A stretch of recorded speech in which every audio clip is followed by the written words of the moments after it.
It was to show that Jesus' sacrifice was effective.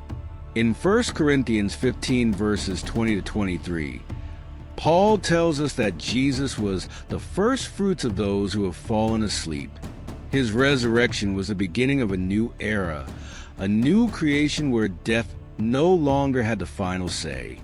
The resurrection of these saints, witnessed by many in Jerusalem, was a tangible proof of the victory Jesus had won.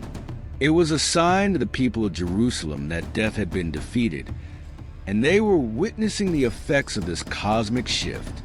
As Jesus breathed his last on the cross, another striking event occurred. The veil in the temple was torn in two. The temple veil, as described in Matthew 27 verse 51, was the thick curtain that separated the Holy of Holies, the innermost part of the temple where God's presence dwelled, from the rest of the temple. It symbolized the separation between God and mankind because of sin. However, at the moment of Jesus' death, the curtain of the temple was torn in two from top to bottom. This act was no accident. It wasn't the work of man. It was a divine act that symbolized the removal of the barrier between God and humanity. Hebrews 10 verses 19 to 20 emphasizes that through Jesus' sacrifice, a new way to approach God was made possible. The tearing of the veil represented the removal of the separation caused by sin, granting all believers the ability to enter God's presence directly through the blood of Jesus Christ. This was a revolutionary moment in the history of salvation. It wasn't just a curtain being torn.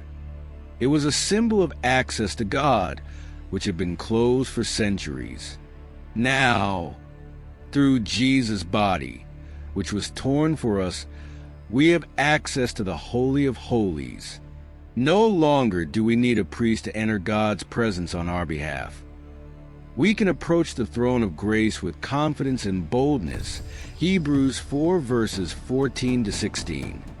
This act of tearing the veil was a powerful illustration of the work that Jesus had done. His sacrifice wasn't just about forgiveness. It was about restoring the intimate relationship between God and mankind that had been broken in the Garden of Eden. Yet another divine sign appeared after Jesus' death.